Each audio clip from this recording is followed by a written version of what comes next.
everybody, and welcome to the top 10 worst rares to open for your Dominaria pre-release.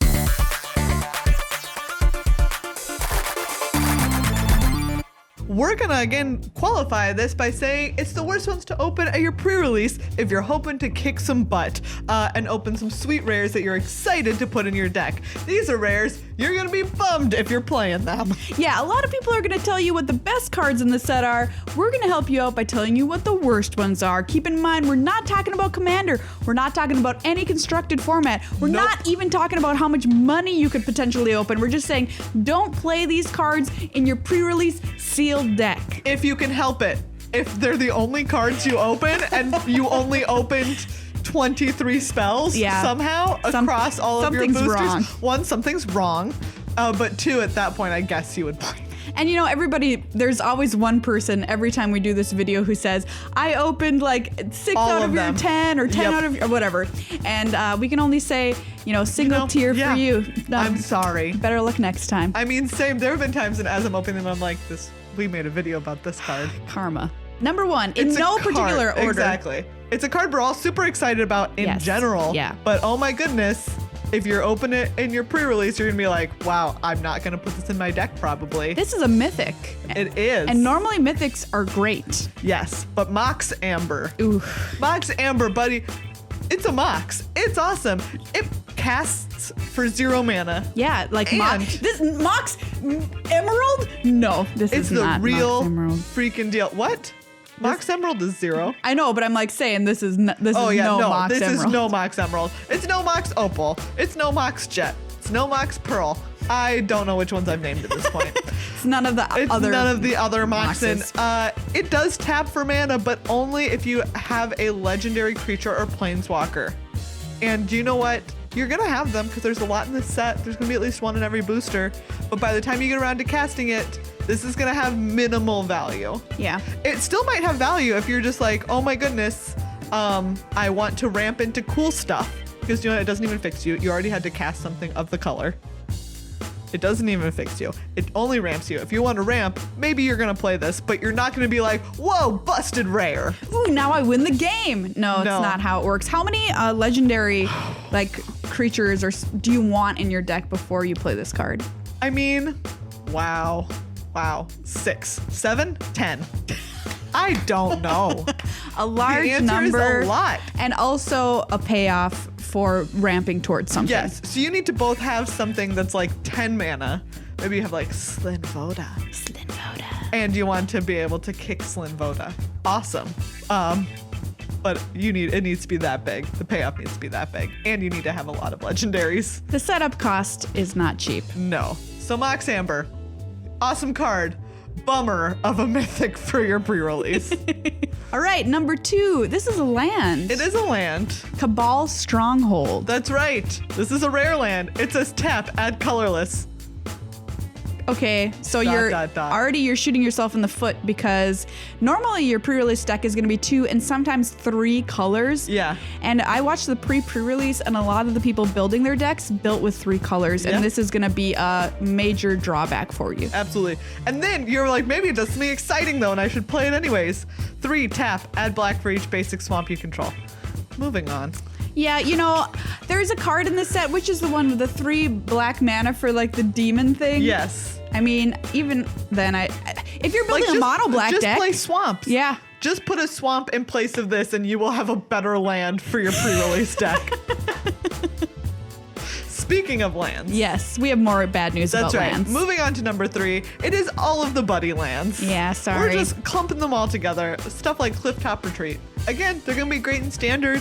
They're gonna help us have some cool standard decks. Yeah, absolutely. But do you know what? And maybe you will need the splash. Maybe you'll be like, great, I opened a Clifftop Retreat. Lucky me. Yeah. But mostly you're gonna be like, wow, I wish this was a rare, like, you know, a big old angel creature or a big old demon. Yeah, so it'll help you fix your mana if you end up potentially being in those colors, but it's not gonna replace an awesome finisher in your deck. No, it sure isn't. Well, you know. Not everybody can be a demon that's gonna win you the game. That's true, but we can all try. We can all try to be demons that win games of Magic.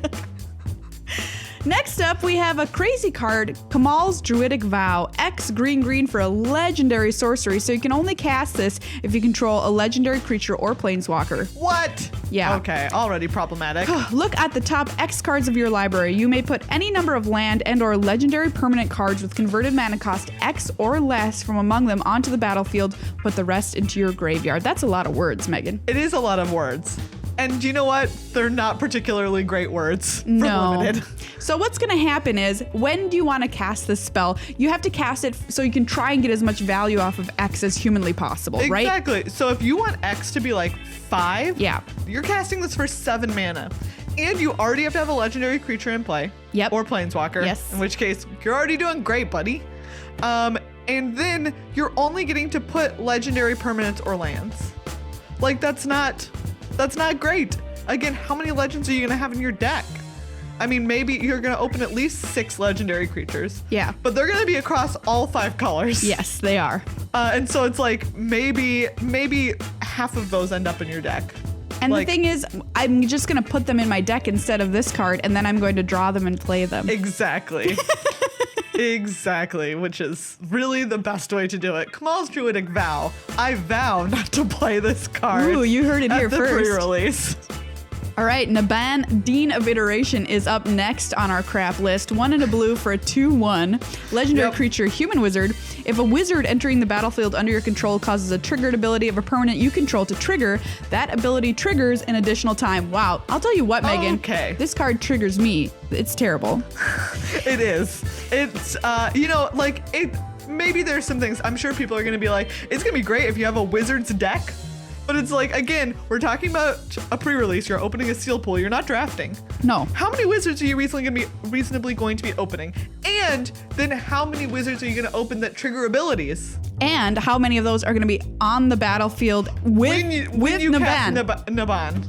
Naban? I don't know. Anyways, whatever his name is. Naban. This card's nagging Naban. No. That's for sure. Naban for this card because it is not great.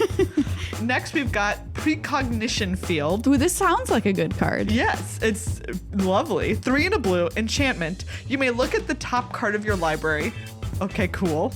You may cast the top card of your library if it's an instant or sorcery card. So it feels a little bit like card advantage. Right. Except in your deck, like, how many instants and sorceries are you reasonably gonna have? The answer 6? is not many. 4? Yeah. Like, yeah, topping out at like 6, right? Yeah, Usually. that would be the most.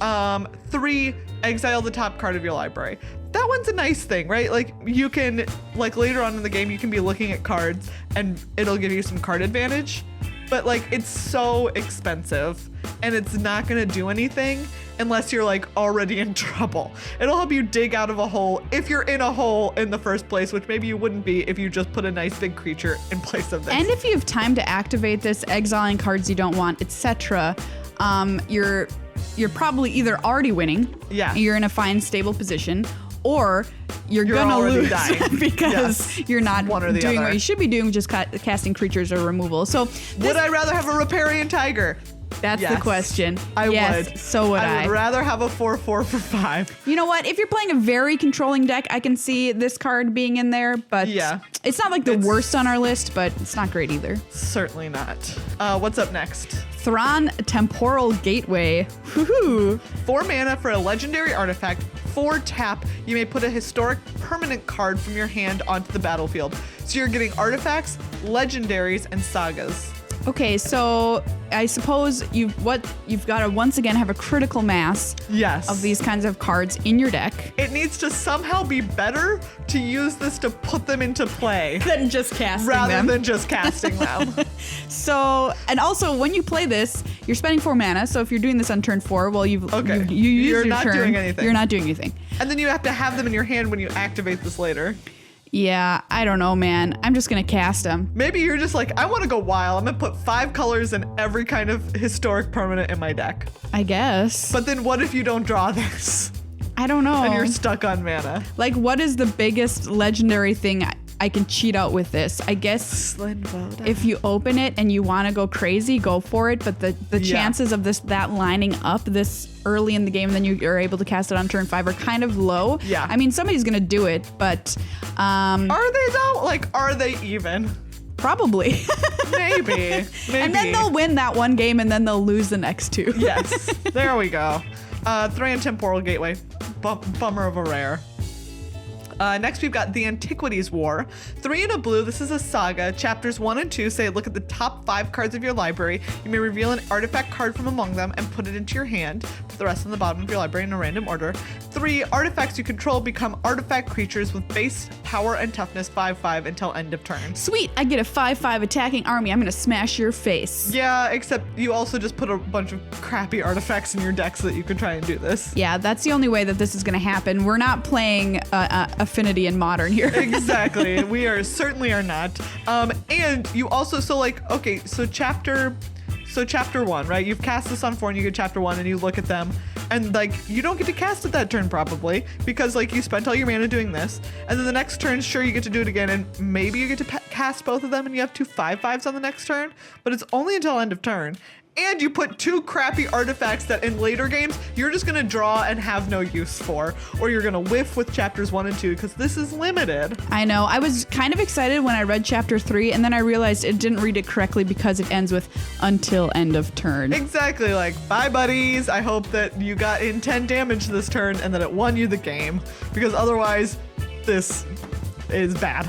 Up next, we have Primeval's Glorious Rebirth for 5 white-black, a legendary sorcery. So remember, you can only cast this if you control a legendary creature or planeswalker. We've talked about that. Yeah. Return all legendary permanent cards from your graveyard to the battlefield. What?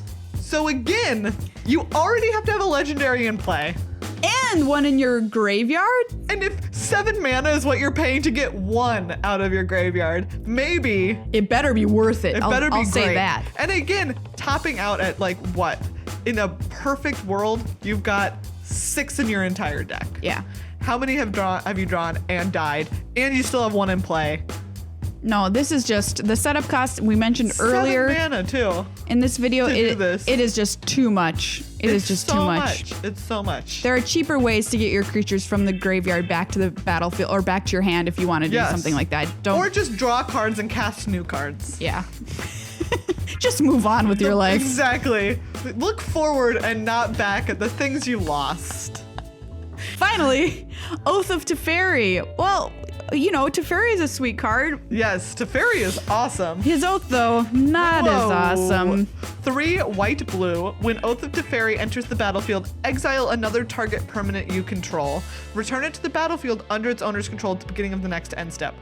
So maybe you'll get to re-trigger an ETB that you have. Okay. For 5 mana. That's way too much For mana. 5 mana. That's way too much. And if you're thinking to yourself oh, but maybe I can have it come in kicked, you'd have to pay the kicker cost again. Yes. You can't. It doesn't. That's can you even? I don't think so. It just comes back and it's here I am, and you're great. Blink, boop. Yep. And then it has some other text that's not relevant. And if the text at the bottom is relevant, you're already winning the game. Yeah, it's not. It doesn't matter. You may activate the loyalty abilities of planeswalkers you control twice each turn rather than only once. Guess what? It's limited and you've got a planeswalker. You win. You are doing great. You don't need an Oath of Teferi up in here exiling something and bringing it back. It's not even your opponent. It's just you. It's just you. Well. Yeah, I'm feeling real sad about these cards. Same. So hopefully you don't open any of these in your pre-release and you open some better cards. Good news is there's tons of really awesome cards that you can open in your Dominaria pre-release. And as we said, you're for sure going to open a legendary in every single pack. That's Pretty guaranteed. And you get your little extra pre-release pack for going to the pre-release this weekend and playing. So you have an extra one in there guaranteed as well. So it's going to be pretty sweet. But yeah, these cards, not the greatest or most exciting things that you want to open. If you agree with us or disagree with us, please let us know in the comments below this videos. Tell us why we're the smartest people on earth or, not. You can also let us know what you did open at your pre-release. Yes, you can leave comments in here or hit us up on Twitter at MTAcast. You can use the hashtag, man, that's the worst.